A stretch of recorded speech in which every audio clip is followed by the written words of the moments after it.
यहाँ पर अफसोसनाक खबर शामिल करते हैं। फालिया से सीनियर सहाफ़ी फालिया प्रेस क्लब आबिद नवीद असलम के भतीजे महरान रियाज की नमाज जनाजा गौसिया मस्जिद गनिया रोड के सामने अदा कर दी गई। नमाज जनाजा में हजारों अफराद की शिरकत। कड़ियल जवान की नागहानी मौत पर हर आंख अश्कबार थी। नमाज जनाजा से कबल हजारों अफराद का कातलों की फौरी गिरफ्तारी का मुतालबा। इस हवाले से मजीद तफसीलात जानते हैं फालिया से मोहम्मद शब्बाज मुगल की इस रिपोर्ट में। सरगोदा गुजरात रोड यूनुस सीएनजी के करीब फायरिंग के नतीजा में जहां भाग होने वाले रियाज अहमद खोखर के बेटे मुख्तार अहमद खोखर, जुल्फ़कार अहमद खोखर, इफ्तिखार अहमद खोखर उर्फ Gogi, deputy director education foundation Punjab Mohammad Anwar Khokhar और general secretary electronic media Phalia press club Abid Naveed Aslam के भतीजे और फहद रियाज खोखर, अब्दुर्रहमान खोखर, फैज़ान रियाज खोखर और रेहान रियाज खोखर के भाई महरान रियाज खोखर, जिसे सरगोदा गुजरात रोड यूनुस सीएनजी के करीब शरपसंद अनासर ने फायरिंग करके कत्ल कर दिया था।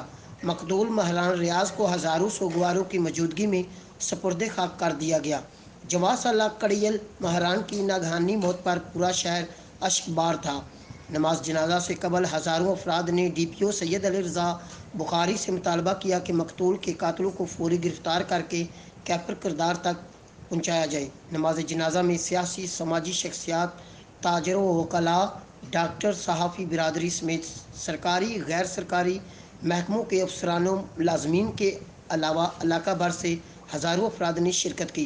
कैमरा टीम के साथ शहबाज मुगल, City 5 न्यूज़, मंडी बहाउद्दीन।